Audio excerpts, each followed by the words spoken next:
Naku, sir, tsaka linggo naman ngayon, sir. Ibig sabihin, hindi ako absent. Hoy! Chong! Long March pa kita nasa kita sa campus. Ano school para sa inyo? Parke na binibisita lang pag may time. Galing ako dun sa barkada mo na bunan din po pumasok. Yung home visit sana, pero wala naman tao sa kanila. Naku, kayong dalawa ha? Si Teteng. Nandun sa Tianggiyon ngayon, nagkakargador. Teka, may balang po. Saan po balakad niyo? Maka-ayortay ka sana eh. Ang layo-layo naman pala ng kurok ninyo. Di sana nag-MRT na lang ako. MRT? Ha? Ang mahal-mahal, ang sige-sige pa. Dito na lang po kayo sa car ko. O salo na, with fresh air pa. Tres. Ano? Fresh basta, fresh ko nga po, hindi ko sabihin. Naka-absent mo. Di ka na marunong mag-English. Ako, di po yan ang problema ngayon. Kali Ortegas po, sa init na to, lalakarin ninyo. Yan lang nga naman lumipad. Ano ako, wak-wak? Hindi po ba? Aba! Di, joke lang po. Pero, kung lalakarin nyo hanggang Kali Ortegas, sa init na to, naku, dumiretso na lang po kayo sa ospital, sakay na lang po kayo sa car ko. Anong car? Inasarilis ka nga? Ito naman si Sir. Tingin din sa baba minsan. Ayan friend car ko, short for Cariton. Ay, naku, Mr. Abante. Pasensya na ha. Pero mukhang kahit bago, di magkasya dyan. Ito naman si Sir. Subukan niyo muna bago ang husga. Tsaka sigurado po kayo, lalakarin niyo hanggang Kali Ortegas sa init na to. Sige na nga. At least may payo ka. Ayan Sir, Diba kasya? O, sige na. Mag-drive ka na. O, padyak. Basta. Ayos! Kali Ortegas, here we come! Sa wakas, may pasahero na din. Kanina, alaos talaga. Bakit? Ganito ba palagi? Hindi naman. Minsan, umaayos ang panahon, may naglalakad dyan sa tabi-tabi. Iba dyan, gustong sumakay. May iba pa nga, nagja-jogging para daw healthy. Kung makalaon naman ang quick, kala mo, wala nang bukas. Pero kung maulan, o tulad ngayon, sobrang init, naku, alaos. Kanina pa nga ako palikot-likot dito. Kaya, kami na mamasada sa riles. Sir, papapakuyakin. Wither lang. Kung wala talaga. Sasamahan ko na lang si Titing, kakargador, hindi kaya doon sa may ang tawag doon? Basta, sa Sibaan, food court tawag nila doon. Tapos, magpa-parking boy ako doon. Magdadala ko ng pinabing basahan nila nanay at ate. Ilalako ko doon habang nagbabantay ng mga sasakyan. Fights na, kung ganon. So, kaya kayo hindi pumapasok kasi nagtatrabaho, may extra, gano'n? Para pangbaon, gano'n? Naku! Sir, kami, takot na walang pambaon. Batang hamog kami, baon lang yan. Kahit pa pumasok kami araw-araw na walang pambaon, kaya ang problema sir, ang pamilya namin, kung hindi kami magsasayde, kung hindi ako magtatrabaho, anong pambili namin ng bigas, panggatas ni Bunso, at maintenance ni tatay, simulan nung na-stop siya, ako na lang mamasara dito. Oo, sabi mo na yan noon. Gets ko, June. Pero alam niyo namang mahalaga ang pag-aaral, di ba? Siyempre po, ano nga yung nakapaskil doon sa classroom? Education is... nga. Hindi na ako talaga mag-English. Education is the key to the future. Ayun! Edukasyon ang susi sa kinabukasan. Tama po? Aba, nakakaintindi ka naman pala ng English. Kunti lang po. Mahirap lang po talaga siyang bigkasin. Pero naniniwala ka doon. Naniniwala ka bang edukasyon ang susi sa kinabukasan? Opo. Kung ganun, bakit ka palaging absent? Alam niyo naman, di ba, na yan ang dahilan kung bakit di kayo nakasabay sa graduation last year. Opo.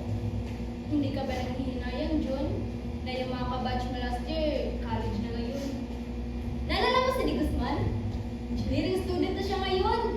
Tapos si Flor de Liza, ayun, nag-nursing. At ito pa, si Richard, yung muntik na hindi makagraduate kasi ang dami IC sa card. Naku, nag-UP! Sila yan, sir.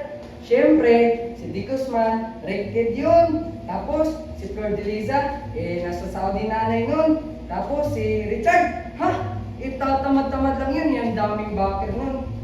Isipin na lang po natin, kung ako di kariton, nagpapadyak, yung mga yon, nakatrain, mabibilis. Pero may pangarap ka, tama?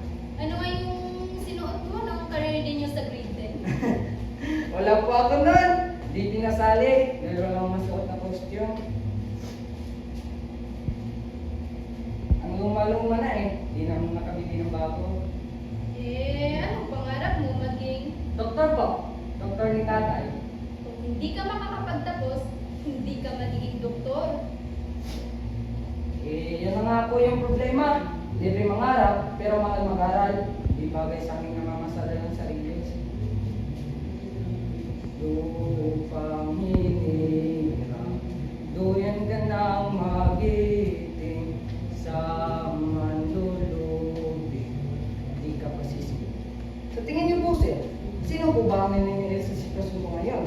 Ang mundo ba? Ang mga tao? O di ko alam. Siguro, sarili ko na mismo. Sir! Baba! Baba! Bilis! Baba!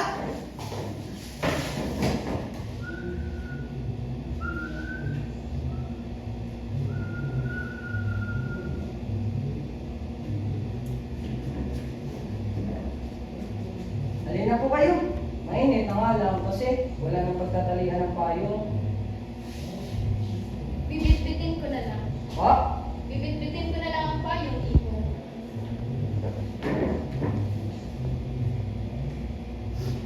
Ganito ba palagi dito? Ha? Yung train. Hindi po. Nakaligtaan na po talaga. Ang init-init kasi. Magkano sa ako dito iho? Mga 50, kung matumal, 200 naman, magandang araw. Ganun lang po. Ibig sabihin, 50 o 200 lang din ang halaga ng buhay mo, iho. Po? Magpadya ka, iho. Maabutan tayo ng train.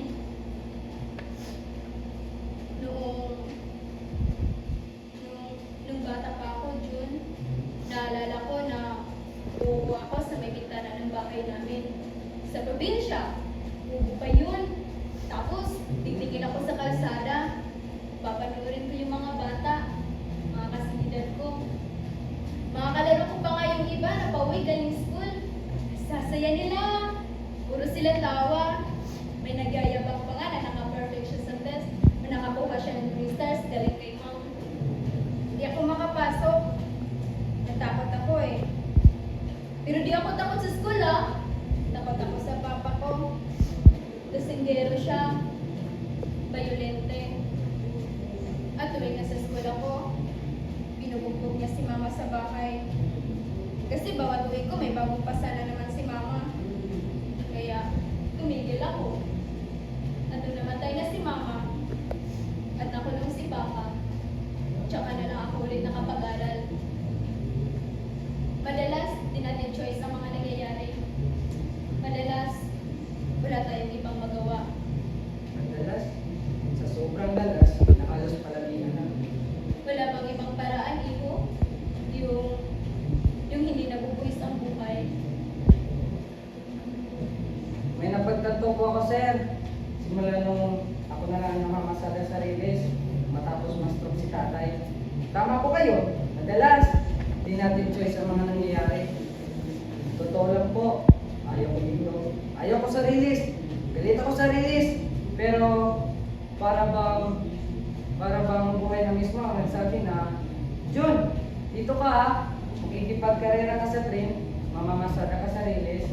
Tapos, bawat lingon ko, kahit saan ako tumingin, maghanap ng paraan, wala akong makita. Para bang nakadead end ng lahat. Kung titingin ako sa gilid, o saan pandaman, kaya tumingin na lang ako sa baba. Tumingin ako kung anong meron sa akin. Yung kariton, yung bahay. Pero Kung papipiliin, gugustuhin ko mag-aral. Hayaan niyo, sir. Bukas, awa ng Diyos. Kung may pambigas lang, papasok ako. Rinig ko may bagong plataforma daw dito ngayon. Matatapat ako. Mukhang kailangan ko yan ngayon. Hayaan niyo, sir. Bukas, awa ng Diyos. Kung may pambigas lang, papasok ako. papasok ka talaga bukas, iho. Sa awa po ng Diyos. Inaawaan ka na.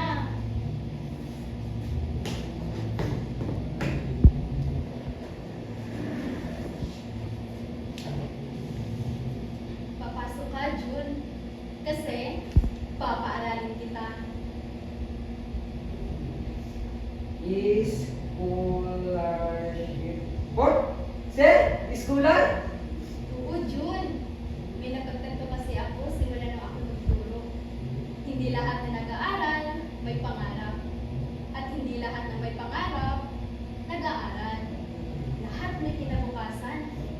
Pero hindi lahat ang may susi sa kinabukasan na gusto nila. Kaya, bibigay ko sa iyo ang susi, Jun. Sabihan mo sa Titing. Sabay kayo graduate sa taon na to. Sir, salamat po. Matutuwa po si Teteng. Matutuwa po sila nanay. Tama na ang iyak. Iiyak na rin ako niyan. Sige ka. Sige na. Alis na ako. Ay, ang init-init pa rin. Dalhin niyo na lang po itong payong. Huwag na.